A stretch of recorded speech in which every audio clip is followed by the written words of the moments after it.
Bariga Somaliland wali maamulku ma gaarin bulshada ku nool wali kalsoonidii iyo xukuumadda Somaliland wali kalsooniyay kama dhaxayso kuma sheegin ilaa haddana sanadkii dhowr ka bilood madaxweynuhu ma cadayn siyaasadda uu ka leeyahay bariga Somaliland siyaasadda lagu gaari karo ummadda lagu kasban karo oo maamulka lagu gaarsiinayo madaxweynuhu ma cadayn ilaa hadda mu cadayn cid warka haysaana ma jirto annagana nagalama tashan wax ma nagama weydiin ilaa haddana mu cadayn inuu khudbad saaka ku cadayaaba ahayd inuu ummadda u cadayo oo laga wada socdo oo horta barnaamijka siyaasadeed la helo taasaa siyaasiyana loogu xisaabtami lahaa mashaariicna loogu xisaabtay wax ka gaarina ma jiraan wax mashaariic gaari ilaa hadda ma jiraan dadka abaara haya sida aad khudbad ku arkayseen meesha abaara ugu daran waa bari ilaa hadda wax taa kula ogaa dadkii abaartu ugu xumid ku abaaroobay baa wali qaxooti ah oo magaalooyinka dul tuban wax halaal wax Soomaali gaarsiisay ma jirto Soomaaliland waxay gaarsiisay ma jirto hay'ada iyo meelahaas wax soo turtuura si horta waxaba ka horeysa mashaariic haday tahay maamul gaaris haday tahay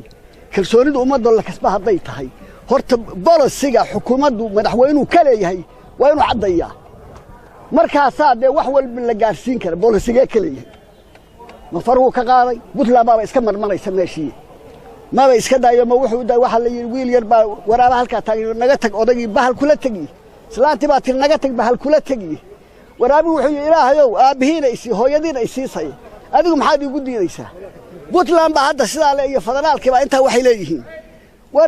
bariga sanaag Somaliland ma rabtee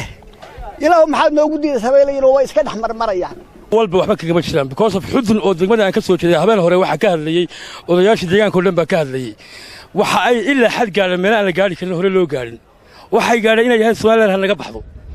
ma garanayo wax salifay waa weyn ognahay sababaha kalifay iyo cid ka dambaysa weyn dareemayna waxa ay ka cabanayaan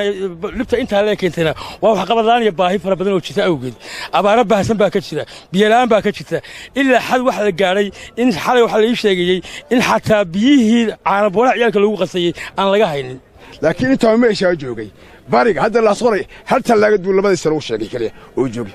dhulka abaara jira